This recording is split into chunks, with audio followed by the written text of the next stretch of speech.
到河里了。咱们村有规矩，谁救了落水姑娘，姑娘就得嫁给他。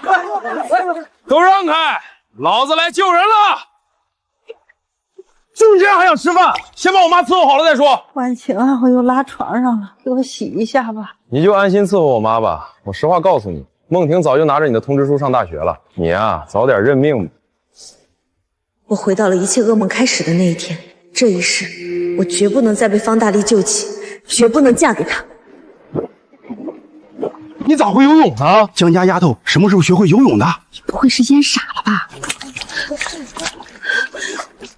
不行，通知书！柳梦婷，你把信还给我。婉晴姐，你不是在河里吗？你想干什么？想顶替我上大学吗？我只是帮你代收一下，你误会我了。代收？你刚才明明跟邮差说你就是江婉晴。这位同志，他刚才确实说自己是江婉晴，我才把通知书给他的，这真不怪我啊。江婉晴，你发什么疯？孟婷好心帮你，你还冤枉她。方大力，你少装好人，你们俩是什么关系？以为我不知道吗？婉晴，你怎么浑身都湿了？妈，是有人推我下水的，然后柳梦婷趁机来偷我的大学录取通知书。柳梦婷，你好大的胆子，想毁我闺女的前程！赵姨，我真的只是好心代收，你们怎么能这样冤枉我？江婉晴，你最好说清楚谁推你下水了，别乱泼脏水。我怀疑是柳大宝，他今天一早就在河边鬼鬼祟祟，而柳梦婷恰好在这时候来拿我的通知书，你说巧不巧？婉晴姐，你怎么能这么想我？我哥哥怎么可能做那种事？够了！你们母女就是一窝蛇鼠，我现在就去报警，让警察来查个清楚。报警？你们有证据吗？证据？我落水时穿的衣服就是证据，上面肯定有脚印。走，咱们先回屋换衣服，这件湿衣服要留好，然后马上去派出所报案。婉晴，你看后背这里确实有一个很深的脚印。妈，这就是证据。刘大宝那畜生，他是想害死我！这些黑心肝的东西，婉晴，你跟妈仔细说说，到底是怎么回事？妈，我今天早上去河边洗手帕，突然背后被人狠狠踹了一脚，我根本没反应过来，就进河里了。你看清是谁了吗？没有，但我隐约听到了柳大宝的声音。等我拼命游上岸，就看到柳梦婷在跟邮差拿我的录取通知书。这分明就是有预谋的，先把你推下水，最好是淹死，就算淹不死，也能让你昏迷，然后柳梦婷就能顶替你上大学。妈，还有方大力，他肯定也参与了。方大力，那个街头混混，他跟柳梦婷什么关系？妈，方大力和柳梦婷早就勾搭在一起了。方大力二婚，前妻病死了，留下3个孩子和一个瘫痪的老娘，他想找个老实人嫁过去当免费保姆。而柳梦婷想要我的大学名额。什么？他们居然敢打这个主意！所以今天方大力假装要下水救我，只要我被他救上来，按村里规矩我就得嫁给他。到时候我没法上大学，柳梦婷就能拿着我的通知书去冒名顶替。还好你会游泳，自己逃出来了，要不然真的被这些畜生算计了。妈，咱们现在就去报警，一定要把这些人绳之以法。婉晴，方大力在城东派出所有熟人，咱们要是去城东报案，咱们不去城东，咱们去城西派出所，那边有个叫李强的警察，我听说他办事公正，不徇私情。还是我闺女脑子活。走，赵姐，求求你放过我家梦婷吧，她真的是好心，没有坏心眼儿啊！婉晴姐，都是我不好，我不该随便拿你的信，但我真的没想顶替你，求你原谅我这一次。江婉晴，人家都跪下了，你就原谅他吧，都是一个村的，抬头不见低头见，何必闹得这么僵？江婉晴，我劝你别不识抬举，孟婷都道歉了，你还想怎么样？方大力，你算什么东西？凭什么管我的事？你说什么？再说一遍。方大力，你想干什么？当街行凶吗？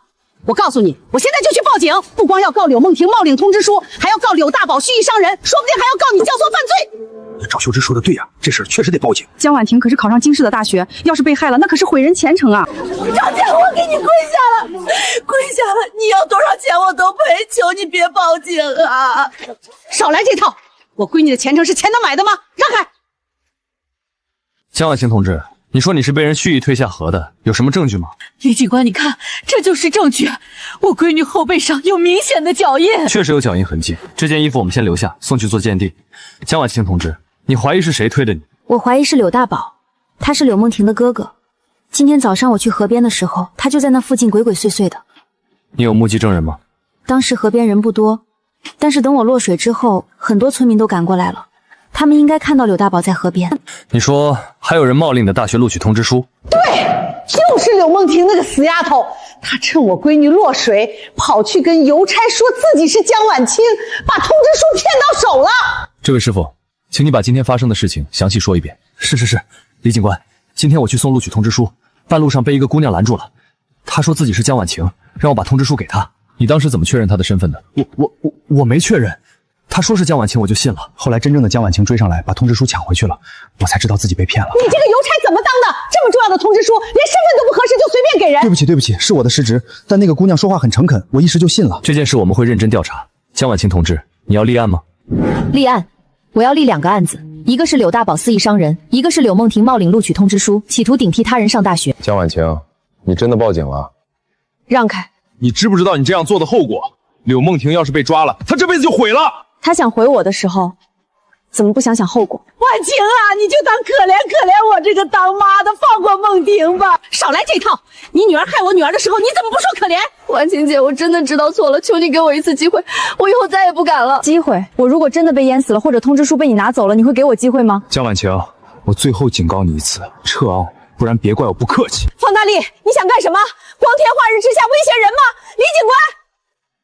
方大力，你在派出所门口闹事，是不是想进去待几天？江晚晴，算你狠！看你们这群畜生，能嚣张到什么时候？柳梦婷，你承认冒领江晚晴的录取通知书吗？李警官，我只是一时糊涂，我真的不是故意的。不是故意的，那你为什么要跟邮差说你是江晚晴？我当时看到邮差送信，就想帮婉晴姐接收一下，所以才说我是她。我真的没想过要顶替她上大学。你当时可不是这么说的，你明明说你就是江晚晴本人，让我把通知书给你，还说你家就在前面不远。李警官，都是我的错，是我让梦婷去拿通知书的，她只是听我的话，您要抓就抓我吧。刘翠花同志，包庇罪同样要追究责任。而且我问你，你女儿为什么要去拿江晚晴的通知书？江晚晴落水的时间和你女儿去拿通知书的时间前后不到半小时，这么巧合你怎么解释？这只是碰巧。碰巧？我看是你们早就计划好的，先让人把江晚晴推下水，然后趁机冒领她的录取通知书，对不对？不，李警官，我哥哥没有推江晚晴下水，真的没有。我还没提你哥哥的事儿，你怎么知道我们怀疑他？好了，审讯结束。江晚晴同志，刘梦婷已经承认是她冒领了你的录取通知书，这个案子证据确凿。那柳大宝呢？他推我闺女下水的事儿怎么说？这个案子比较复杂，刘大宝一口咬定他没有推人，而且当时河边人少，没有直接的目击证。李警官，我的衣服上有脚印，这就是证据。当时虽然没有人看到柳大宝推我，但很多人看到他在河边出现过。你说的对，我们正在调查。不过你要有心理准备，如果找不到更有力的证据，刘大宝可能不会被拘留。这是什么道理？明明就是他干的，凭什么不抓他？办案讲究证据，目前的证据还不够充分。不过柳梦婷冒领通知书这件事，我们可以立刻处理。李警官，我有个请求。你说。我想和柳梦婷谈谈，看她愿不愿意和解。婉晴，你要和解？为什么？妈，咱们要的是结果，不是过程。让他们付出代价，比让他们坐牢更重要。江晚晴同志，双方愿意调解，确实是最好的解决方式。不过我有条件，他们必须全部答应，否则免谈。今天叫大家来，是因为江晚晴同志提出可以和解，但是他有条件，你们听听能不能接受？能接受，什么条件我们都能接受。第一，赔偿我精神损失费800元。800，这也太多了吧？多！我闺女差点被害死，通知书差点被偷走，800块多吗？第二，柳梦婷和你必须在我家门口当着全村人的面道歉3遍，承认冒领我的录取通知书。不行，我不能当众道歉，这样我以后怎么做人？你想顶替我上大学的时候，有没有想过我怎么做？江晚晴，你不要得寸进尺。我还有第3个条件，这800块钱只和解冒领通知书一案，至于我被推下河的事儿，我不会撤案，会继续追究到底。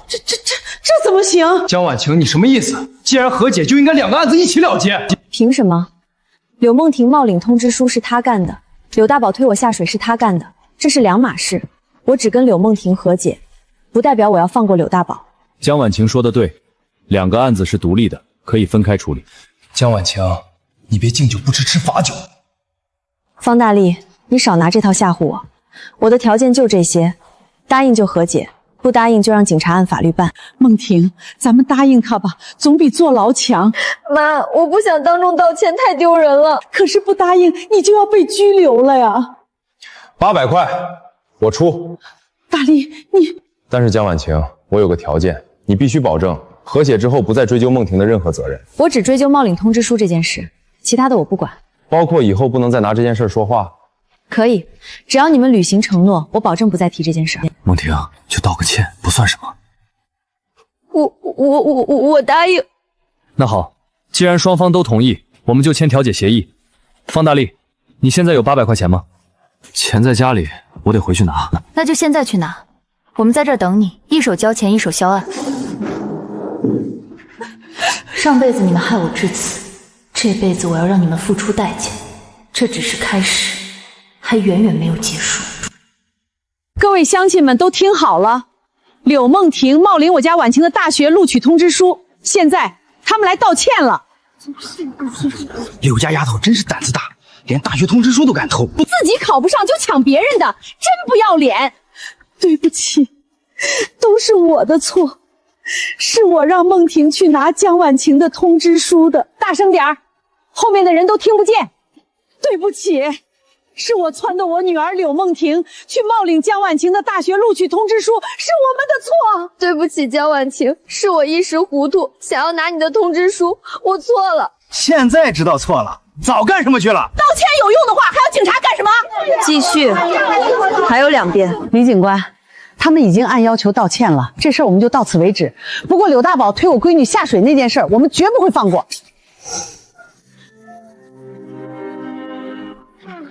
柳大宝涉嫌故意伤人，我们会继续调查，一旦查实，必将依法处理。婉晴啊，这800块可不是小数目，够你上大学的学费和生活费了。妈，这200块你留着，补贴家用。不用，妈每个月有工资，用不着你的钱。你上大学花钱的地方多，都拿着。妈，我知道你工资不高，还要养家，这200块你必须收下，不然我不放心。婉晴，你真是妈的好闺女，妈这辈子最大的骄傲就是生了你。妈，等我大学毕业，我一定接你去城里享福，让你过上好日子，再也不用这么辛苦了。傻孩子，妈不图你什么，只要你平平安安、前程似锦就好。开门，老二家的，给我开门！是奶奶。这老太太又来干什么？肯定没好事。妈，你在屋里待着，我去应付她。婉晴，你奶奶可不是好惹的，你小心点儿。妈，放心吧，我不是以前那个任人欺负的江婉晴。哟，这不是我那考上大学的孙女吗？怎么着，现在出息了，连奶奶都不认了？奶奶说笑了，您这不是来了吗？妈，您今天来有什么事儿吗？怎么着？我来看看孙女还得提前通知？老二家的，你这是什么态度？弟妹，妈就是惦记婉晴，特意来看看。听说婉晴考上京市的大学，妈高兴的不行。我听说柳家赔了你们800块钱。奶奶消息真灵通，800块可不是小数目。婉晴，你把钱交给奶奶，奶奶帮你保管。妈，这钱是婉晴的赔偿款，我们自己会保管。我会努力的。你一个妇道人家，懂什么？这么多钱放在你手里，万一丢了怎么办？还是交给我，放心。奶奶，这钱我不会给您的。你说什么？你个死丫头，敢跟奶奶顶嘴？不是顶嘴，是实话。这钱是我的赔偿款，我要留着上大学用，1分都不能给。婉晴啊，你奶奶也是为你好。再说了，你堂哥下个要结婚，家里正缺钱呢，你就帮帮忙吧。原来是为这个，我就说你们怎么突然上门，原来是惦记我闺女的钱。惦记又怎么样？老大家要娶媳妇儿，这是大喜事儿。婉云是妹妹，帮哥哥出点钱怎么了？奶奶，我跟堂哥可不是一个妈生的，他结婚关我什么事？你这个白眼狼！你爸要是还活着，看到你这么不孝顺，非打死你不可！您还好意思踢我男人？当年他病倒的时候，你们老江家谁管过？我一个人又要上班又要照顾病人，你们在哪儿？现在我闺女出息了，你们就上门来要钱，凭什么？你们养过我们娘俩1天吗？弟妹，话不能这么说，妈年纪大了，也帮不上什么忙，帮不上忙就算了，现在还来要钱。张凤英，你要点脸行不行？你儿子结婚，凭什么要我闺女出钱？这不是一家人吗？一家人就应该互相帮助。大嫂，你说互相帮助，那我问你，我妈这些年有困难的时候，你们帮过吗？我记得很清楚，去年我妈病倒住院，向你们借100块钱救急，你们怎么说的？说家里穷得揭不开锅，1分钱都拿不出来。现在怎么着？突然就有钱娶媳妇儿了？你这个死丫头，反了天了！老大家的，咱们走。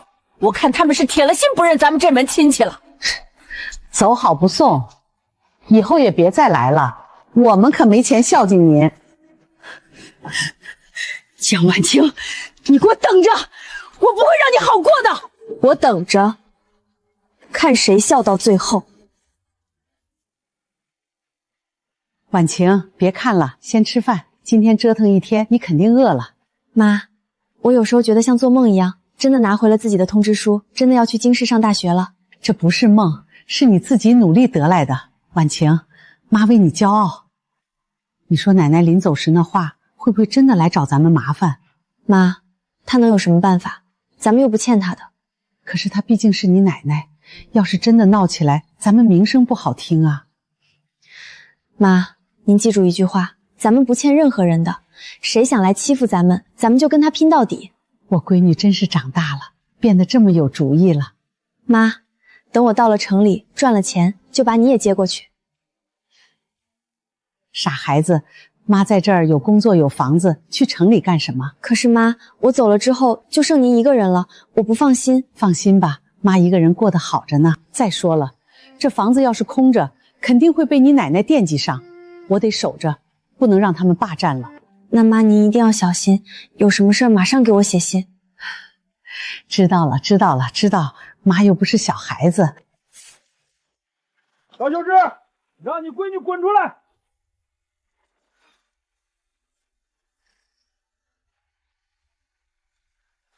方大力，你们想干什么？赵姨，我们不想干什么，就是想跟江婉晴好好谈。江婉晴，你告我蓄意伤人，你有证据吗？有没有证据，警察会查清楚。查？你以为警察能查出什么？我告诉你，河边那么多人，没一个看见我推你的。这是要打架呀！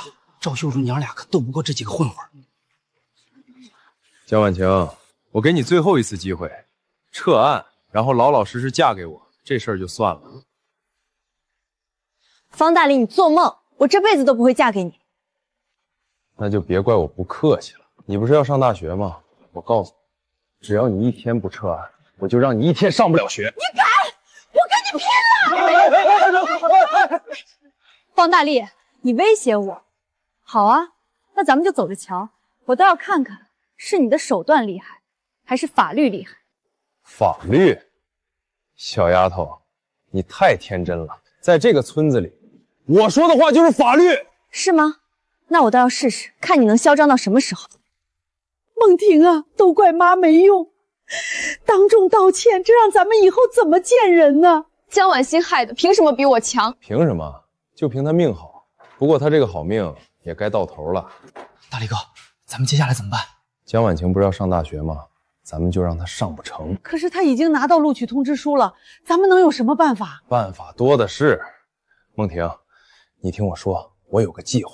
大力哥，什么计划？你快说。咱们坏了她的名声，让她不得不嫁给我。到时候她嫁了人，还能去什么京师，这大学名额自然就空出来了。可是大力哥，就算江婉晴不去上学了，这名额也不会给我呀。谁说一定要她的名额？梦婷，你听说过顶替上学吗？你是说让梦婷冒充别人去上大学？对，我打听过了，咱们县今年还有几个考上大学的，找个家庭困难的，花点钱买他们的名额。可是这样会不会被发现？发现？大学那么远，谁会查？再说了，只要你到了学校，生米煮成熟饭，谁还能把你赶回来？大力哥，这主意好，咱们就这么干。大力哥，那江婉婷那边怎么办？她呀，我自有办法。等她嫁给我了，我让她一辈子都抬不起头来。江婉晴同志，柳大宝那个案子，我们确实没有找到更有力的证据。李警官，我闺女衣服上的脚印难道不是证据吗？脚印是证据，但不能直接证明是柳大宝留下的。我们走访了当时在河边的村民，他们都说看到柳大宝在河边，但没人亲眼看到他推人。李警官，我明白了。如果能让柳大宝主动承认是他踢的我，是不是就能给他定罪了？是的，不过他不可能这么做的。我总有办法让他说的。可是李警官，那几个混混昨晚上门威胁我们，这怎么办？他们威胁你们，说了什么？方大力说要让我上不了大学，还说在这个村子里他的话就是法律，简直无法无天。江婉晴，你们要是再遇到他们威胁，立刻来派出所报案，我们绝不会让这种地痞流氓嚣张下去。李警官，我还有不到1个月就要去京师报道了，我担心在这段时间里他们会做出什么事来。你放心，我会加强巡逻，保护你们的安全。另外，你最近尽量不要单独出门，明白吗？李警官，谢谢您，我们会小心的。记住，有任何情况立刻来找我。婉晴，你说方大力他们会不会真的做出什么事儿来？上辈子就是在这段时间，方大力设计毁了我的清白，这辈子我绝不会让历史重现。婉晴，这些衣服够不够？京市那边冷不冷？要不要妈再给你做2件？妈，够了够了，你已经给我准备这么多了。婉晴，妈没本事，只能给你准备这些旧衣服。你到了学校，别让同学笑话。妈，这是您一针一线缝的，我穿着最暖和，谁要是笑话我就跟谁急。到了京市，一定要好好学习，别辜负了这个机会。吃的用的要是不够了，就给妈写信，妈给你寄钱。我知道了，妈，你也要照顾好自己，按时吃饭，别总是省吃俭用。秀芝，秀芝，出大事了！秀芝，不好了，柳大宝失踪了！王大婶儿，你说什么？柳大宝失踪了？对呀，刘翠花一早上到处找人，说柳大宝昨晚出去就没回来，到现在都找不到。婉晴，你说这会不会是他们设的圈套？大宝啊，你在哪儿啊，妈的儿啊！柳大宝昨晚还在村里晃悠呢，怎么就不见了？会不会是出事了？江婉晴，大宝是不是你害的？方大力，你这话什么意思？大宝因为你的诬告，一直被警察盯着，心理压力大。昨晚他出去散心，就再也没回来，肯定是你逼的。这事儿好像确实跟江婉晴有关系。柳大宝要不是被告，也不会出事儿啊。方大力，你少血口喷人！柳大宝失踪跟我闺女有什么关系？就是江婉晴害的，他非要告我儿子，我儿子心里害怕才跑了。江婉晴，你赔我儿子！婉晴姐，你为什么要这样对我哥？他真的没有推你下水啊！这就是他们的计划吗？让柳大宝假装失踪，然后把责任推到我身上，给我施加压力。既然你们说柳大宝失踪了，那就报警吧，让警察来调查，看看到底是怎么回事。报警？你以为报警就能找回人吗？不报警怎么找人？还是说你们根本就不想找人？对啊，人失踪了，为什么不报警？这里面该不会有什么猫腻吧？怎么，不敢报警吗？如果不是因为你，大宝怎么会失踪？我就这么一个儿子啊！对，刚差点被你带跑偏了，乡亲们都看见了吧？江婉晴她害得大宝失踪不说，现在还想推卸责任。江家这丫头嘴真厉害，明明是她害柳大宝失踪，却被她说成柳家不报警。可不是嘛，我们一群人愣是没有觉得不对劲儿。方大力，你少在这儿和乡亲们搬弄是非！你妈，别急。各位乡亲，昨夜有人看见方大力的兄弟骑盖油布的3轮车出了村。方大力，你敢说这事儿和你无关？你胡说八道！你有什么证据？有啊，证据这不就来了。柳大宝就藏在方大力家废弃猪圈，我们进去的时候，他正躺在草堆上嗑花生喝小酒，根本没有失踪。方大力随意污蔑别人，你是自己走，还是带铐子走？江婉晴，你以为这就完了？你没机会了。伪造失踪、煽动村民、嫁祸他人，方大力，你这罪犯的不少啊！李警官，我就是帮朋友找个住处，犯哪条法了？柳大宝已经全交代了，是你让他躲起来的，还让他嫁祸江婉晴。那又怎样？大不了关我几天。关几天？方大力，你的眼里还有法吗？李警官，该说的我都说了，没什么事，我先走了。走？你涉嫌教唆他人伪造失踪，扰乱公共秩序，依法应当拘留。就凭江婉晴的一面之词，你能把我怎么样？这是江婉晴提供的收据凭证、邮局汇款单存根，还有柳梦婷的亲笔证词，证据确凿。你还有什么要狡辩的？这些都是假的，他们串通好的。真假不是你说了算。依据治安管理条例，你的行政拘留从今天开始7天。7天？你们警察就这么偏帮外人？法律面前没有外人。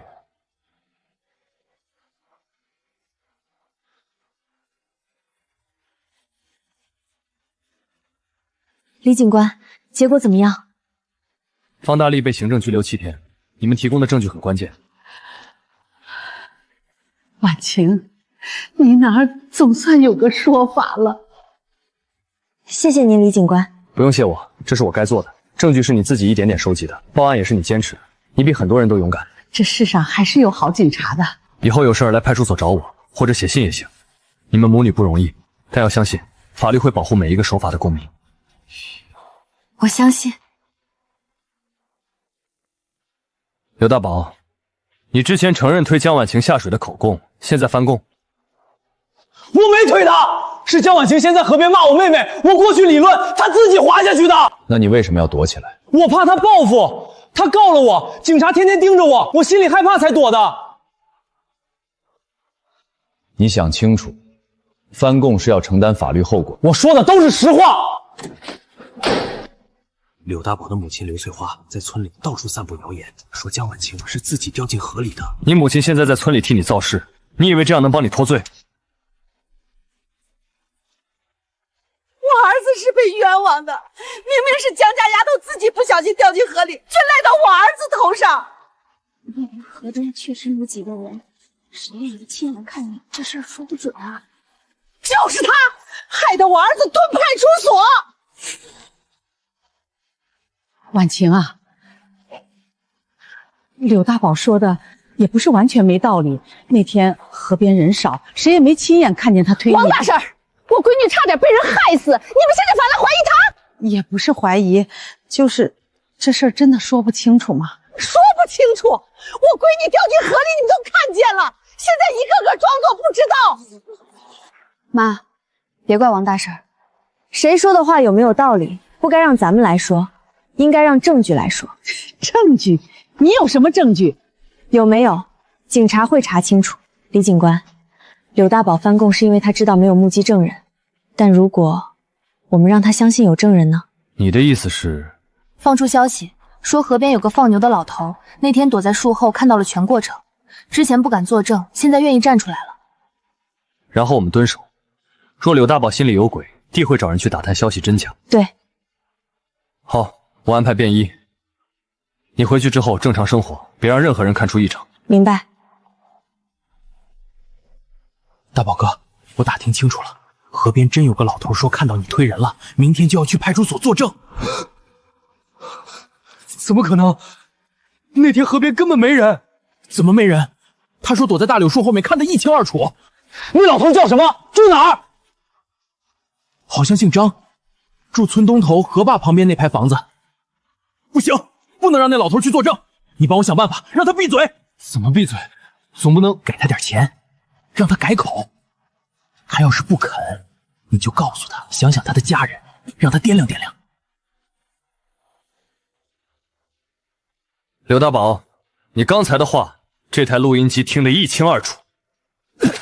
别动！那天我踹他那一脚，角度有点偏，不然他根本爬不上岸。这不可能，什么时候录的？刘大宝，威胁证人，妨碍司法，加上故意伤害，你自己算算够判几年？带回所里。我说，我全都说。推江婉晴下水是你一个人干的？不是，是方大力叫我干的。方大力为什么要你推他？方大力想娶江婉晴当老婆，伺候他那个瘫痪的妈和3个孩子。柳梦婷想要江婉晴的大学名额。我们3个商量好了，我推人，柳梦婷截通知书，方大力假装救人。按村规，救了落水姑娘就得嫁给他。你们打的是这个主意？对，只要方大力把她捞上来，她就得嫁。到时候她上不了大学，柳梦婷就能顶替她去。是谁提供给你们江婉晴当天的行踪的？我不知道，只知道是方大力花钱买来的。行，审讯先到这儿，你想起什么其他的了，随时说。婉晴，不会是他吧？那可是你的……是他，只能是奶奶。他怎么能？你是他亲孙女啊！知道我每天早上去河边洗手坝的只有2个人，一个是你，一个是奶奶。他一定是收了方大力的钱，把我的命卖给了他。江婉晴同志，方大力和柳大宝将依法移送检察机关。关于提供你行踪的那个人，我们会继续调查。李警官，那个人不用再调查了，我不打算追究了。你确定？确定，但他若是再做出伤害我的事，我绝不原谅。好。等等，李警官，李警官，谢谢您。如果没有您，我今天可能已经嫁给方大力了。该谢谢你自己，是你够聪明，也够勇敢。婉晴，这200块你带上，到了京市要吃饱饭。妈，您留着，我有赔偿款，够用。那是你的钱，这是妈的钱。妈，我到了就给您写信。你爸要是还在，看到你考上大学，该多高兴。妈，之前您说好，谁来找麻烦都不怕，不行就去镇上找李警官，屋顶漏雨的地方找人修一修。你自己留着，在京市花销大。妈，我有手有脚，会自己挣。您一个人在家，我不能让您受委屈。好，妈等你回来。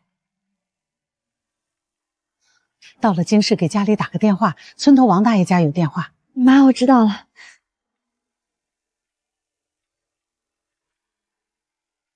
在外面别舍不得吃，别委屈自己。妈，您放心。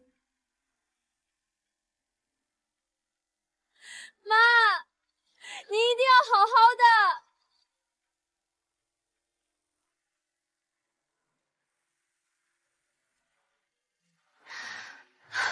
京市，我来了。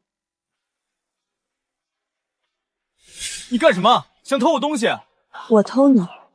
那你手里的是什么？你手上的刀片和他衣兜上的划口，刚好吻合。真是衣服都划破了。叫乘警，真是扒手！你跟我来。谢谢你。不用谢，我叫顾青言，是去京市上大学的。你也是新生？对，今年刚考上。你呢？我也是。那是什么？哦，这是苏绣，我家里3代做这个的。你对刺绣感兴趣？不是，就是觉得好看。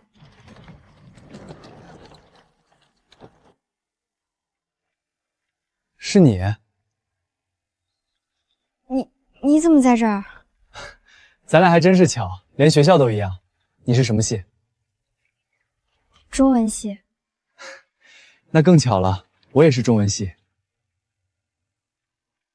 报道在那边，宿舍楼在后面，下午可以去食堂办饭卡。你对这儿真熟。新同学，这边登记。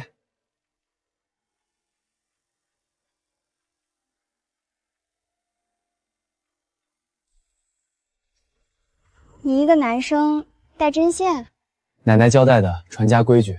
我家3代做苏绣，到我这一辈，虽然我不绣，但工具得带着。 3代？怎么了？没什么。走吧，我带你宿舍楼。哎，你们看到没有？刚才帮江婉晴提行李的那个男生，顾青言。 我打听了，他是苏州刺绣世家出身，他奶奶是全国有名的苏绣大师，叫沈云秀，苏绣大师的孙子。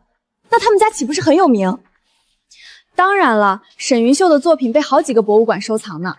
婉晴，你跟他什么关系啊？他对你可真好。火车上认识的，帮过我一次忙。就这样，就这样。苏绣。 奇怪，为什么我感觉我对苏绣很熟悉？对了，婉晴，你看看这个，学校文化馆在招管理员，工作轻松，还能在那边看书，1个月20块钱。谢谢你，小周。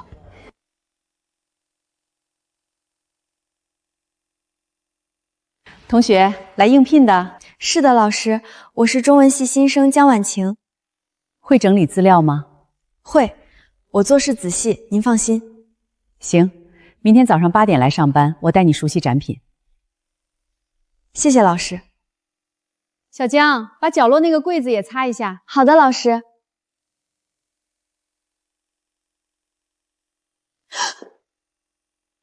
小江，你怎么了？没事，老师，我没事。顾清言，你怎么来了？我奶奶明天在京师办苏绣展，有些材料要提前交过来。沈老师的展览我们都准备好了。好的，替我问他好。你也喜欢苏绣？我好像在哪里见过这些。你刚才描的那个针法走向和我奶奶一模一样。什么？那个手势是我奶奶独创的起针法，外人不会知道。一模一样，这到底是怎么回事？江婉晴，等一下。怎么了？那天在文术馆发生的事，我觉得不是意外。你什么意思？我想带你去一个地方，去了你就明白了。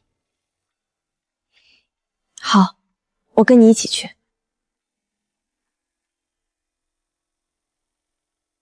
苏绣传统簪法图谱，30年前出版的，市面上已经找不到了，我托人找了很久。你的手势不像是没学过苏绣的。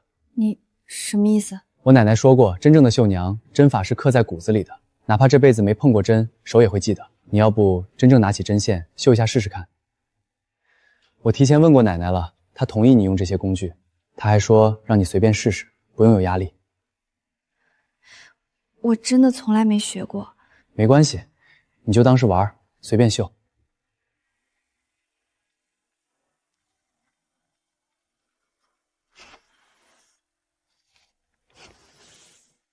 我从来没学过，但这些手势我好像天生就会。我得把拍下的照片寄给奶奶看，她一定会很惊讶。我只隐约记得4、5岁时，外婆曾教我穿针引线，但她在我6岁那年就去世了。难道她当时教我的是苏绣吗？目前看来极有可能。信寄出去了，奶奶看到照片一定会。你奶奶是国家级的传承人，我就是个普通学生。相信我，你很有天赋，奶奶看到后一定会十分惊喜的。奶奶的回信到了。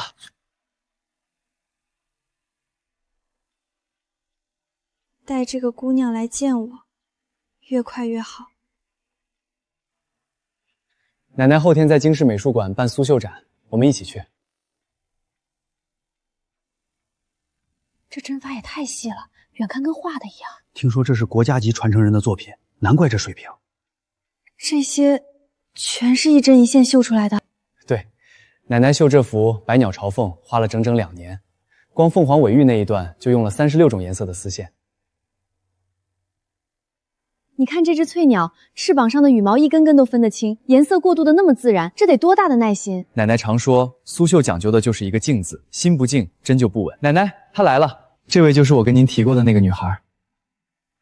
沈奶奶好，我是江婉晴。你的眼睛，还有这个下巴，你长得像一个人，像极了。您说的是谁？是我失散了50多年的师妹。孩子，你家里有没有一个叫陈兰芝的人？好像我外婆叫这个名字。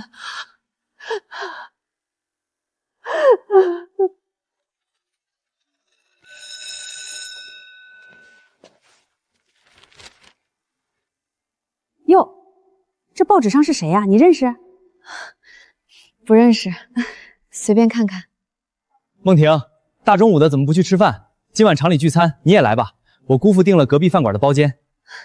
建明哥，谢谢你总想着我。应该的，你一个人在这边也没什么亲戚朋友，有事就跟我说。建明哥，你在厂里认识的人多，帮我打听个人行吗？你说，我姑父是厂长，厂里厂外我都能说上话。就是这个人，帮我搞清楚他在哪个学校哪个系。这，你找他干嘛？老家认识的人，好久没联系了，想叙叙旧。行，包在我身上。谢谢建明哥。婉晴，你上次说要写信问你妈妈，有消息了吗？沈奶奶，这是我妈的回信。她说我外婆确实叫陈兰芝，苏州人，年轻时是绣娘，后来嫁到了北方。兰芝，真的是兰芝。奶奶，您没事吧？1938年那年，我们师父病逝，师门散了，师姐妹们各奔东西。她走的时候，连告别都没来得及说。沈奶奶，您和我外婆是师姐妹？不光是师姐妹，我们8岁那年一起被送到师父门下，12年，比亲姐妹还亲。你看看这个，我一直带在身边的。这是我外婆，她年轻的时候长这样。我第一次见你的时候就觉得眼熟，你那双眼睛和你外婆年轻时一模一样。她走之前托人给我带了一封信，一张纸，我揣了50多年，可我没等到她回来。现在我等到了你，替你外婆念给我听。师姐，此去山高水远，不知何时能归。师父的针法我会交给后人，绝不让它断在我手里。若你我今生无缘再见，愿这针线替我们相逢。针线替我们相逢。兰芝，你说到做到了。婉晴，今天叫你来不是闲聊，苏绣传承有规矩，有3样东西我要亲手交到你手上。沈奶奶，我准备好了。第一件，针，这是绣娘手指的延伸，拿起了就不能轻易放下，要用一生去珍惜。我记住了。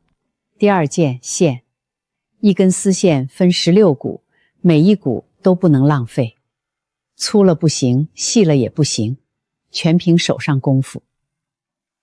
我不会辜负每一根线。第3件，这副绣包，它是我和你外婆当年共用的，她用左边，我用右边，对着这一副绣包绣了12年。奶奶，我记得这绣包您从不让别人碰，因为我一直在等一个人来接，等了50年，今天等到了，现在该你用另一半了。你外婆的针痕还在上面，你绣的时候，她就在你旁边。沈奶奶，我会好好用它。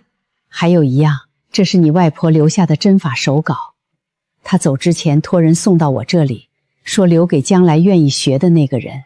针、线、绣剖、手稿都交给你了，从今天起，你就是这门手艺的传人。你外婆那一半没绣完的，你替她绣下去。沈奶奶，我一定把这门手艺传下去，替外婆，也替您。外婆手稿上写的，这一针要斜入3分，不能直刺。再来一次。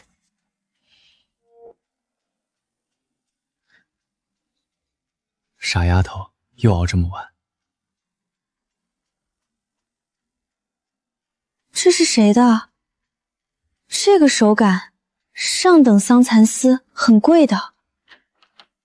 哇，这么好的丝绸，谁送的？不知道，我在更衣室睡着了，醒来就看到的。这外套我认识，上次在文化馆见顾青言穿过。昨晚我去洗衣房，看见顾青言往更衣室那边走，还叮嘱我别告诉你。他什么时候去的？11点多吧，手里还提着东西。记得按时吃饭，就几个字，比情书还好使。就是他吧？听说在老家跟人订过婚，拿了彩礼又悔婚跑了，还跟混混不清不楚的，看着挺老实，没想到是这样的人。看，装没听见呢。江婉晴同学，最近学校里有关于你的一些传言，我有责任了解一下情况。我没有订过婚，没有拿过任何人的彩礼。传言中所谓的未婚夫，其实是个把我推到河里，想逼我嫁给他的混混。有证据吗？这是派出所出具的调解协议书，上面有记录和办案警官的联系方式，您可以核实。这么说，那些传言都是假的？是假的。我不知道谁把谣言传到学校，但我对我说的每句话负责。这件事是我们工作不到位，没先核实就找你谈话，你受委屈了。老师，您按程序办事，我理解。我只希望真相能被看到。我会向学院汇报，也会想办法澄清谣言。谢谢老师。关于近日流传的江婉晴同学的不实信息，经学院核实，均为谣言。学院已联系江婉晴同学户籍所在地派出所核实，所谓订婚、收彩礼、悔婚的说法，全部是捏造的。根据校规，恶意造谣传谣将严肃处理。江婉晴同学这段时间承受了很大压力，希望大家多一些理解。好了，下课。江婉晴，之前误会你了，对不起。没关系，事情澄清了就好。江婉晴，对不起。是我传的最多。你听谁说的？是校门口一个大姐跟我说的，她说是你老乡，30多岁，短头发，穿工装。站住！让他走。跑得了初一，跑不了15。江晚晴，我有话想跟你说。你说。这段时间我一直在看着你，看着你在谣言面前不低头，看着你半夜在更衣室练针，练到手指流血也不吭一声。那天晚上我去更衣室，看到你手上全是布条，还在坚持绣。我站在窗外看了很久，不敢进去打扰你。江晚晴，我喜欢你，不是因为你可怜，也不是因为你努力，是因为你让我看到了什么是真正的坚强。我想和你一起走以后的路。顾青言，我现在什么都没有，苏绣还没学好，未来的路还不知道怎么走。我不在乎这些，但我在乎。等我把苏绣学好，等我成为配得上你的人，到那时候你再问我一遍。好，我等。这是什么？这是我奶奶传下来的，她说要送给未来的孙媳妇儿。这么贵重的东西，先放在你这里，等你准备好了再给我答案。我收下了。别哭了，哭得我也想哭。谁哭了？苏绣专项这个比赛含金量很高啊，听说评委都是国家级大师，获奖的话对以后就业帮助很大。婉晴，你看到没有？有苏绣专项，这简直是为你准备的。可我才学了几个月，怎么可能跟那些从小练到大的比？人家练了10几年，我这点功夫根本不够看。比赛的评委不是只看技术，海报上写了，他们更看重作品里的故事和精神内涵。你会苏绣？他现在师从苏绣大师沈云秀，虽然学的时间不长，但他非常刻苦，每天练到深夜。我相信他不比那些从小学习苏绣的人差。沈云秀大师的徒弟，那你一定要报名啊，给咱们学校争光。对啊，咱们学校还没人拿过这个比赛的奖呢，你要是能拿奖，那可太厉害了。那我试试吧。这才对嘛。喂，沈奶奶。婉晴，青言跟我说了比赛的事，我只有一句话，你外婆的针法加上你自己的生命体验，就是你最强的武器，别怕。沈奶奶，可是我才学几个月，我真的没把握。技术可以练，但生命的厚度练不出来。你经历过的那些苦，都会变成你作品里的力量，相信自己。沈奶奶，我知道了，我会努力的。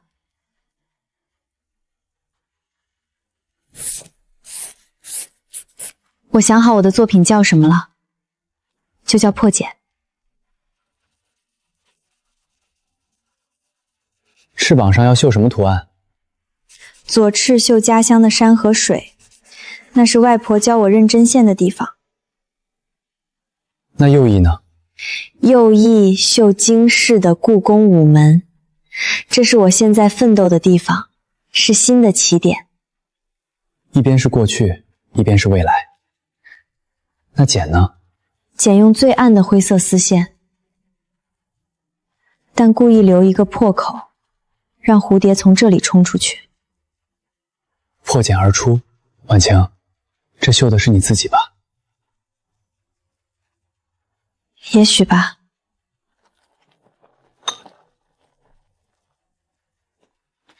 先喝点粥，休息一下。等我把这一小块绣完。你每次都这么说。手又破了，停一下，我给你上药。没事儿，缠个布条就行。只缠布条不行，你这样下去手会废掉的。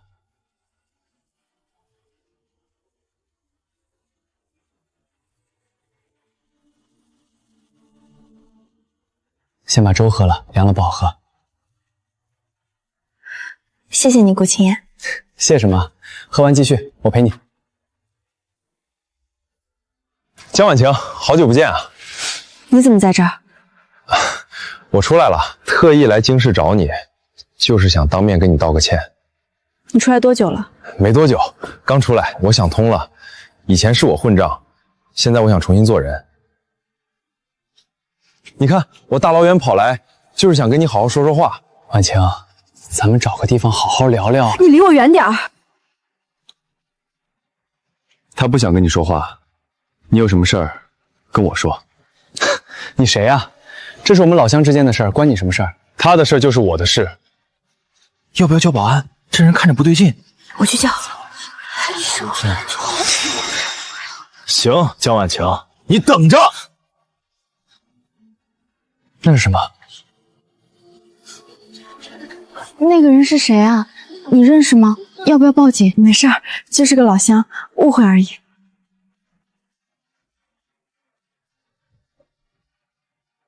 公益室的钥匙，他怎么会有这个？他是冲着我的作品来的。你是说，他想毁掉你的绣品？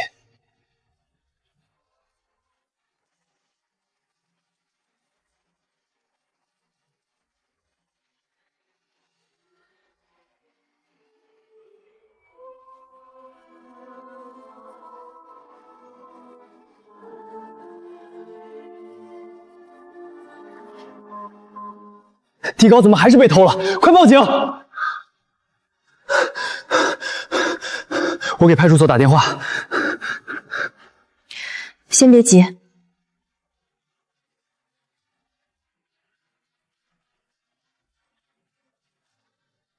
这是真的设计稿，所以被偷的那份是假的。那天我回工艺室，把真稿和草稿调换了位置。我把钥匙又丢回了方大力拦住我的路边。他不来最好，来了，我江晚晴也不怕他。可是他偷了东西，发现是假的以后，肯定还会再来。没事，我有对策。李警官，我是江晚晴。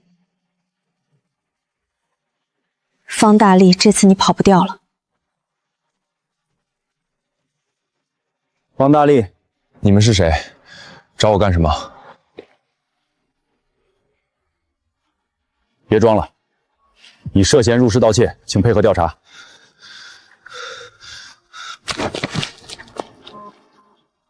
好什么？心虚了？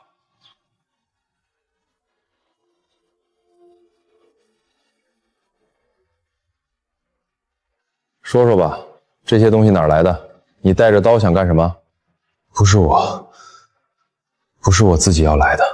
不是你自己来的，那是谁逼你来的？是王菜花江晚晴她奶奶，她给了我路费让我来京市，想办法让江晚晴参加不了比赛。我想着偷了她的底稿，她就没法参赛了。就为了这个，那你为什么要带着刀？刀是防身的，我没想伤人。方大力的供词和我们这边查到的证据对上了，王春花给他汇款的凭证我们已经拿到，他涉嫌教唆犯罪，现在已经被带走调查了。另外，方大力是起犯，这次将从重处理。怎么会这样？现在知道后悔了，晚了。江同学，你的扫稿确认无损，等结案后会归还给你。谢谢。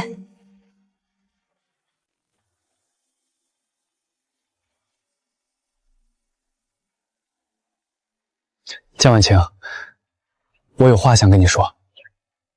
什么事？上次在银杏树下，你说等把苏绣学好，让我再问你一遍。但经过前天的事，我不想等了。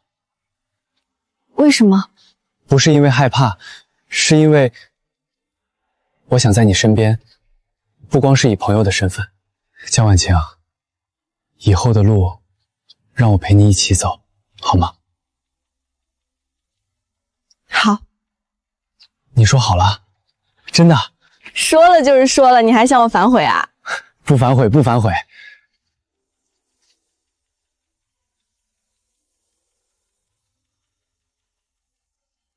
游龙针，以万代针，以心引线，线走如龙游，一气贯通，不可中断。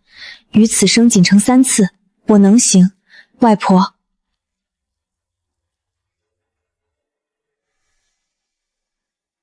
这针法我从来没见过，叫游龙针。我外婆这辈子只用它绣过3幅作品。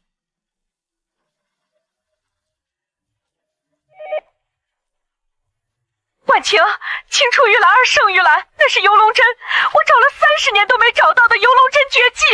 沈奶奶，您怎么？青言把照片寄给我了。孩子，你在哪儿学会的？外婆教的，她在手稿里全都教给我了。好啊，这门技艺没断。江婉晴同学，有人实名举报你品行不端，你需要配合调查。我配合。旁听人员请保持安静。举报人有没有拿出实质性证据？目前是口头举报，但我有证明我清白的实质性证据。6个月前，我被蓄意推下水，这是派出所的报警回执。是真的。伤人者的判决书记录了全部事实。家乡22户联名的品行证明，每一户都可核实。还有，举报人陈建明因替柳梦婷散播谣言，上月被学校严重警告的证明。胡说，这事儿跟我没关系，我不认识陈建明。你上次的检讨签名还在这里，要我念给老师们听吗？评议组宣布江婉晴参赛资格不受任何影响。谢谢老师们，我只想安安静静绣好作品。作品准备的怎么样了？完成了，用的是我外婆传下的游龙针。就是他，之前到处传人家江婉晴的谣言，后来查出来全是他编的，谁敢跟他一起干活？陈哥，你姑父怎么说？我被学校记过了，厂里全知道了。我姑父当着全车间骂我丢人现眼。那我呢？我什么时候能回车间？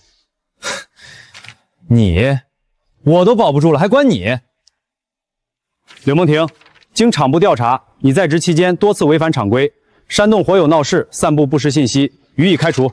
这是文件。姑娘，你在厂里比赛拿过缝纫第1名，极尽教学缝纫专业，基本功扎实。被这种地方开除，不是你的问题。我叫孙丽君，在市中心开了一家中式服饰定制店，有兴趣的话来我店里，工资双倍。为什么找我？我打听过你的事，知道你犯过错，但我也看到了你在厂里的工作记录，技术扎实。只要你以后踏踏实实做人，我愿意给你一次重新开始的机会。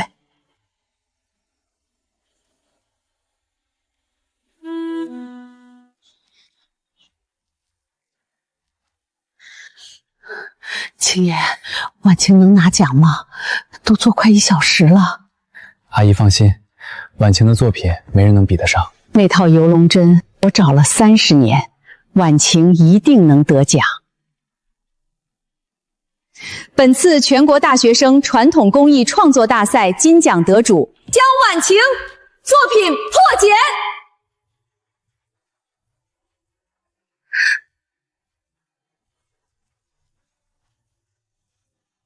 蝴蝶一定能飞出来，去吧。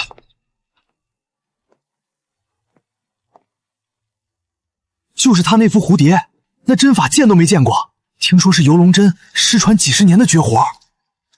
那件破茧，无论技法还是立意，本届第1。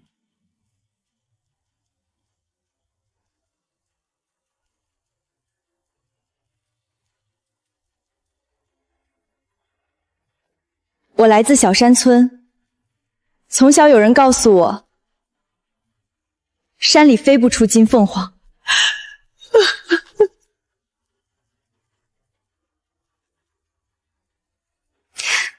但是今天，我这只山里飞出来的蝴蝶，站在了这里。这个奖杯，献给我妈妈，献给我外婆，献给所有觉得走不出那座山的人。只要你不放弃，谁也拦不住你。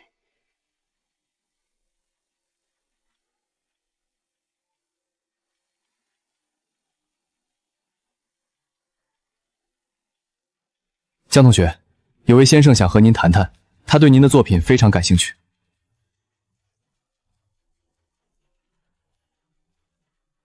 江同学，合同条款都看完了，还有什么需要调整的吗？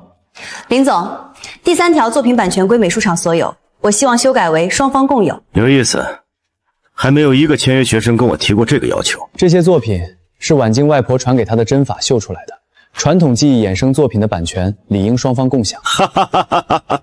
行，就凭你敢开口，我信你以后能成大事。改，双方共有。你的破茧是我这几年见过最有灵魂的传统手工艺作品。我母亲也是绣娘出身，看到你的针法，就像看到了她。谢谢林总，我回去就准备下一批作品。我们推荐你参加明年的国际传统手工艺交流展，你的游龙针值得被世界看到。同志，麻烦帮我寄到 A 市 C 工厂。备注栏要写什么不？写修屋顶，买新被褥，剩下的存着。秀芝姐，你家寄来的信。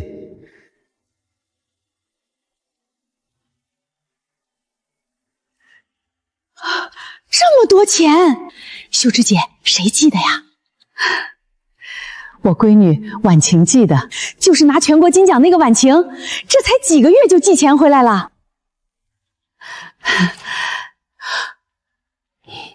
这消息传到村里，该来的麻烦迟早会来。赵秀芝，门口有人找。赵秀芝，你家江婉清在外面发了财，1分钱都不给奶奶花，真是忘恩负义的白眼狼。就是自己吃香喝辣，亲奶奶在村里连顿肉都吃不上。妈，你说我们忘恩负义，那我问你，当年婉晴她爸病得要死，我跪在你门口借钱救命的时候，你在哪儿？你说家里没钱，可第2天，张凤英的大儿子就骑上了新自行车，那车多少钱？200块。婉清他爸的药费就差200块，这是亲妈能干的事儿。条命是你们眼睁睁看着没的，现在来找我要钱，要婉晴的钱，你敢跟我翻旧账？我有江婉晴的把柄，让他等着。秀芝姐，要不要帮你叫保安？不用，他们闹不长的。秀芝姐，我们站这边。对，我们都看着呢。你奶奶放出话了，要你拿3000块钱孝敬她，不给就去京市闹。妈，让他来，他不来找我，我也要回去找他。有些事儿是时候说清楚了。婉晴，怎么了？脸色这么难看。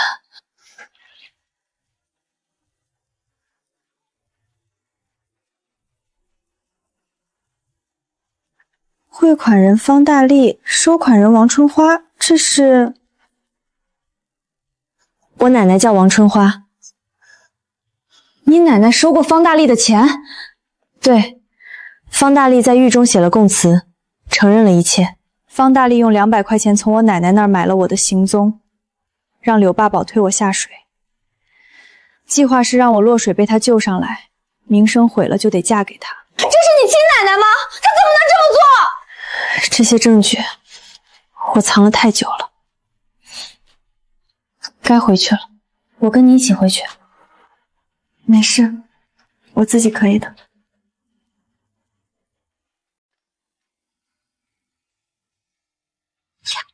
江家丫头回来了，还带了个男的，城里人吧？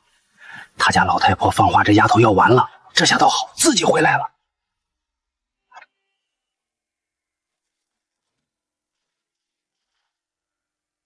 妈，怎么和上次见相比，瘦了这么多？学校食堂不好吃。妈，您头发……别说这些了，快进屋。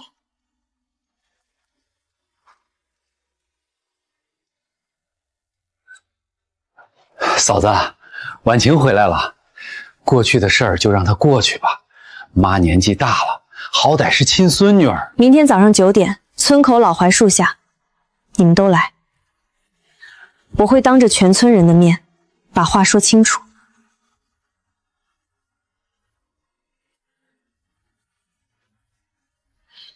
这一天终于来了吗？妈，别怕，这一次换我保护你。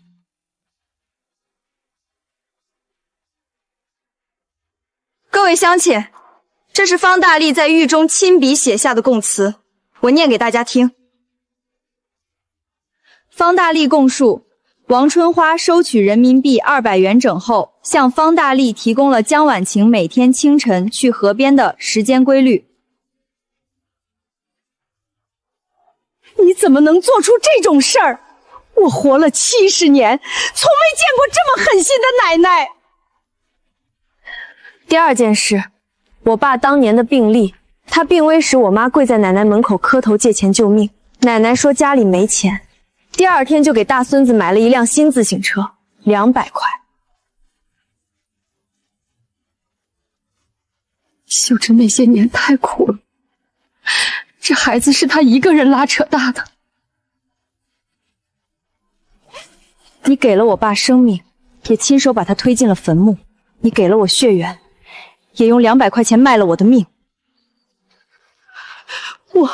我是你亲奶奶。不，从今天起，我和你之间只有法律关系。你做的事，法律会给出公正的裁决。王春花，根据供词与汇款记录，你涉嫌共同故意伤害罪，请配合回派出所接受调查。为了200块钱卖亲孙女，太狠心了，这样真是活该被抓。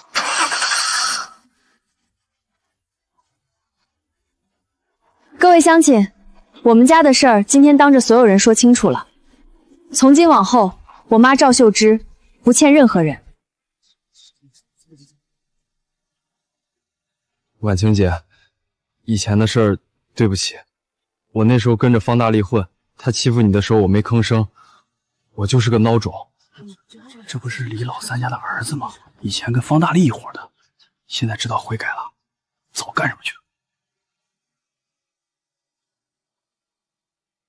婉晴丫头，我来说一句，王春花当年怎么对秀芝的，我全看见了。秀芝跪在她门前磕头，额头上全是血。王春花坐在屋里嗑瓜子儿，就是不吭声。我看不下去，拿了200块钱塞给秀芝。可等秀芝跑到医院，人已经没了。大娘，您慢点说，我都会记录下来。我也说一句，我是亲眼看王春花在婉晴爸去世后怎么欺负秀芝的。还有我。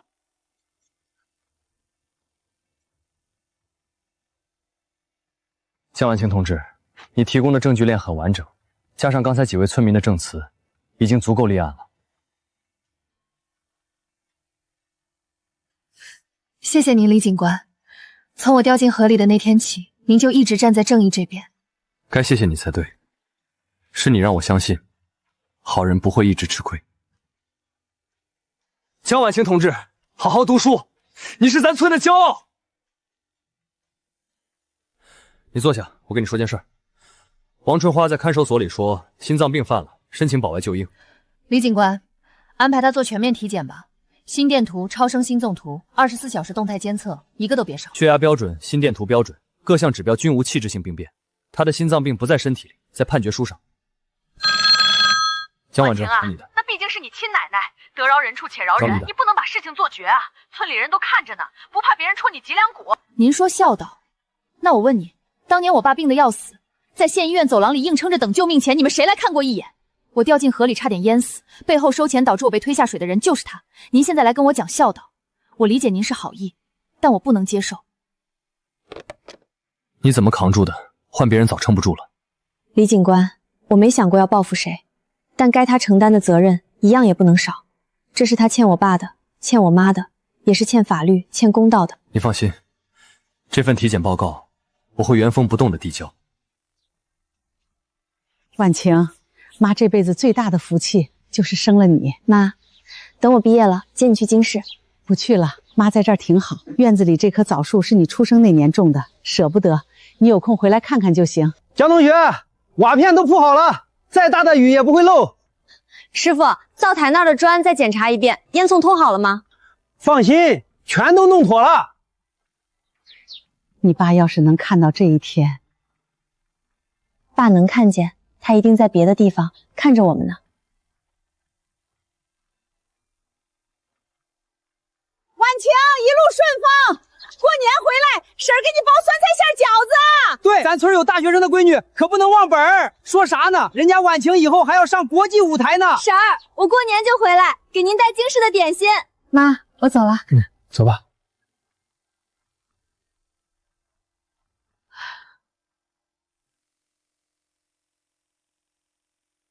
就是这双手绣出了游龙针，婉晴，你可真是厉害。阿姨，您别夸了，我就是照着外婆的针法。照着你外婆的针法能绣成这样也是本事。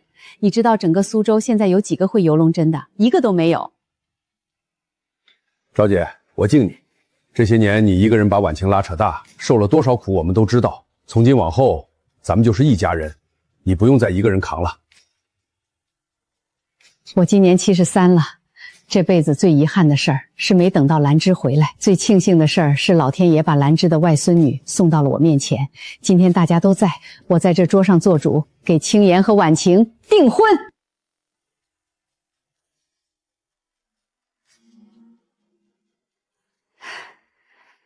这是青妍她奶奶传给我的，现在传给你。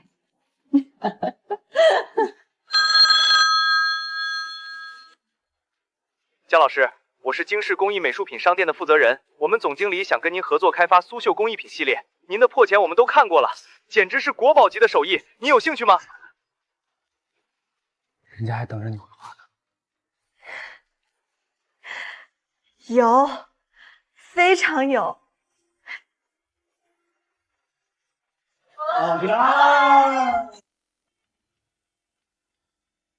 王存花和方大力都被判刑了，一切都结束了。不是结束，是开始。说得对，从今天起是新生活的开始。婉晴，走回家。回家。阿姨，前面拐角有家饺子馆，白菜猪肉馅的，我打听过，是您爱吃的。你这孩子什么都打听。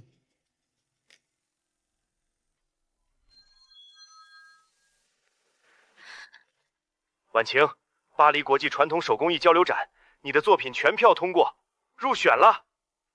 评委会主席亲自写的推荐词，说这是本次博览会最值得期待的手工艺品。他们下个月派人专程来中国，看你演示游龙针。婉晴，你在听吗？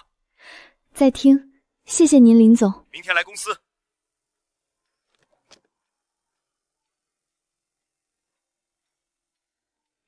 外婆，您看到了吗？苏绣要走向世界了。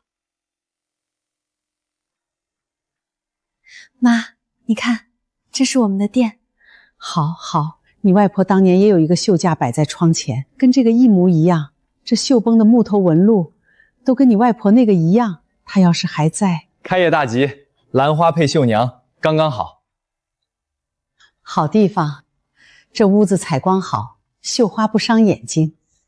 这4个字是我师傅传给我的，今天我把它传给你。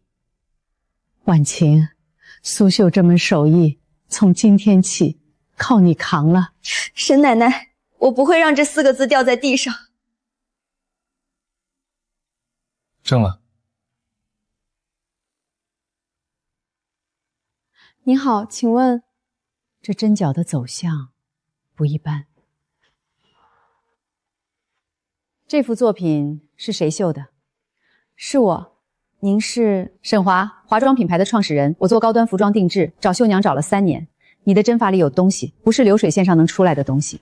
您看得懂针法，我看不懂怎么绣。姜老师，我想和您长期合作，我有一批高定订单，需要真正的手工。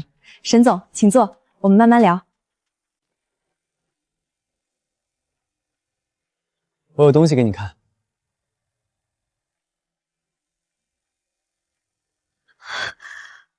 文物局，传统手工艺保护调查研究，顾青妍这个方向好。你做刺绣，我保护传统手工艺，我们做的其实是同一件事儿。那以后我绣出来的东西得送到你的博物馆展出了。必须的，而且我得专门给你留一个展厅，最大的那个。婉晴，我还有一件事。这是什么？上个月伦敦佳士得拍卖会上出现的，我托人拍了高清照片。你看这里，还有这里，针法纹理和你外婆手稿上记录的游龙针完全一致。这个走针的方向，逆时针3圈再回针，是外婆的手法，别人模仿不来。婉晴，你外婆的作品有一部分散落在海外，我查了资料，至少还有7幅下落不明。有生之年，我们一起把它们找回来。好，一起。还有3件，改完下班。柳小姐是吧？你找谁？我找你，我查过你，你和江婉晴是同乡。你找错人了，我不认识什么江婉晴。不认识？那我怎么听说你曾因为陷害她被工厂开除了？你想干什么？2万块，这里面是材料，你只要把这些内容印出来贴在大街小巷，说江婉晴的作品是抄袭，剩下的我来操作。手工倒是不错，可惜啊，只能给人改裤脚，照上面写的做就行，查不到你头上。我不干。什么？我说我不干，我现在只想好好干活过日子。2万块你不要？你知道你1个月能挣多少吗？我知道，但我不想再做那种事儿了，请你走吧。你会后悔的。我已经后悔过1次了，不想再后悔第2次。我不会再做错事了。江老师又是骚扰电话，说我们的作品是偷来的。今天已经第17个了，到底谁在背后搞鬼？不好了，有人在学校和工厂里贴大字报，说江老师的破茧是抄袭的，针线不停，谣言自破。我都帮你整理好了。江老师，你倒是说句话呀！王律师吗？我是江婉晴，有人恶意造谣诽谤我，损害我的名誉，我要起诉。你怎么知道我需要这个？因为我相信，真的东西不怕别人编。这些底稿，江老师你都留着？我外婆教的，每一针都要留底。她说，东西不怕查，就怕没证据。被告陈桂莲捏造事实，散布虚假信息，构成名誉侵权及商业买办。判决如下：公开道歉，赔偿原告损失共计人民币5万元，并承担全部诉讼费用。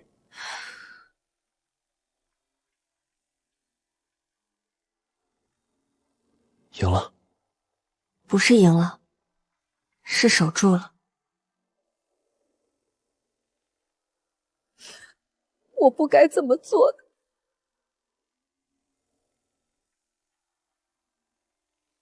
沈奶奶，药快完了，我叫医生来。不着急，让我孙媳妇儿多陪我一会儿。奶奶，今天感觉怎么样？今天好，看见太阳照在窗帘上，我就知道是个好日子。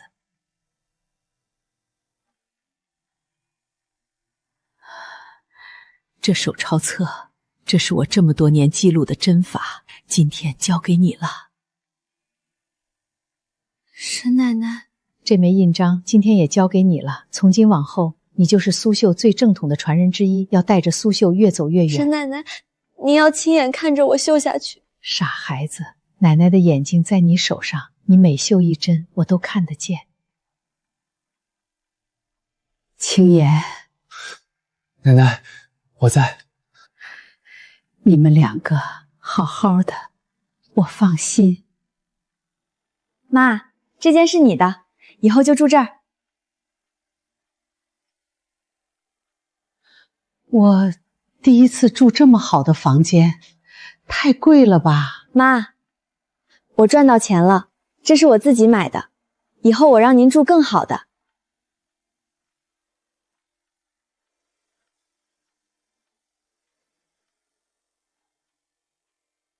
阿姨好。哎呦，你们好，你们好啊！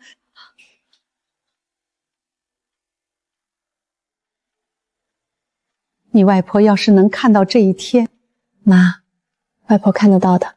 这辈子我做梦都不敢这么梦。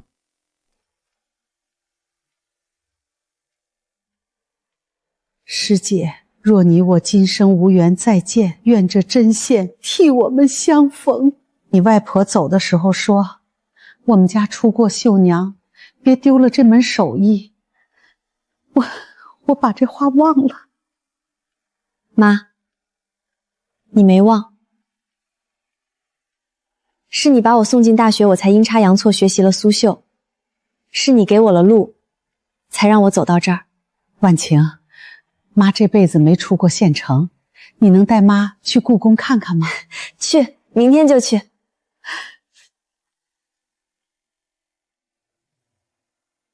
电视上看的跟真的不一样。怎么不一样？电视上没这么大。联合设计，婉晴苏绣社，婉晴。这是你做的？和京市工艺品店合作的系列。这是我闺女做的，我闺女做的。阿姨，这个系列卖的特别好，好多外国游客都买回去当礼物。那可不，我闺女的手艺，谁看了都说好。妈。Why was Metz wands of the butterfly? This is not a theme typically found in traditional suit embroidery. 皮埃尔先生问：蝴蝶翅膀上的山川城市不是传统的苏绣题材，是不是有什么寓意？因为我是从那些山里飞出来的。Because I flew out of those mountains.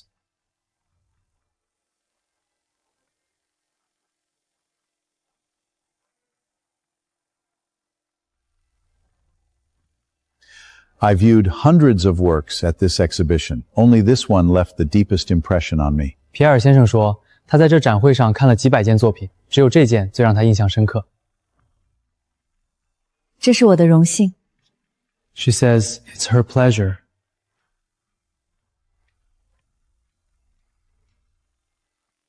还在想，已经看了1个小时了。收购苏绣社和个人品牌，签字就拿钱，以后所有设计归他们，我挂名就行。要不要签字？你心里已经有答案了。我外婆把这门手艺传给了我，沈奶奶把她的印章交给了我。我不能让他们的终点是一个 logo。苏绣不是商品，是文化。江小姐，你知道你拒绝的是多少钱吗？知道。7位数，你只要挂名，不用亲自绣，可以说是躺着收钱。但有些东西钱买不到，我外婆一辈子就绣了几十幅作品，如果交给流水线，我便辜负了她的传承。我来之前，老板说这个合作十拿9稳，看来他错了。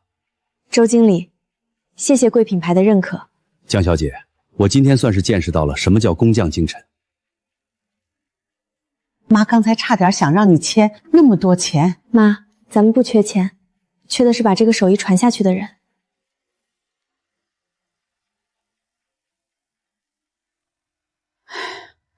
这针脚怎么又歪了？妈，你这针走歪了，要这样。江老师，揭牌仪式要开始了，您来这边。好的，这就过来。婉晴，快去吧，别让人等急了。我这辈子收了10几个徒弟，但能接住我衣钵的只有他。来，一起拉。婉晴，这锦绣的未来就交给你了。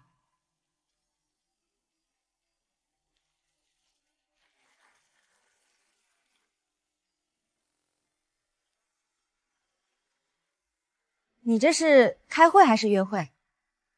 婉晴，从火车上我们第一次相遇，到巴黎博览会的舞台，这一路我都在你身边。我希望从今往后，我能一直陪你走下去。嫁给我好吗？好。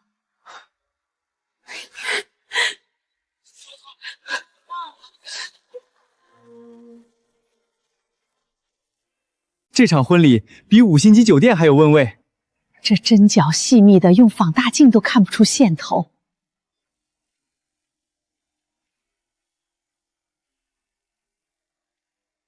婉晴，妈，别紧张。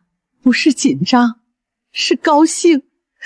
我闺女出嫁穿的是自己绣的嫁衣，全世界独一份儿。姜老师太美了。你哭什么？我第一次见你就想哭，那时候我就觉得，怎么能有人那么勇敢，那么好看，油嘴滑舌，只对你这样。妈，我找到能和我相伴一生的人了。好，好，你们两个以后要好好过日子。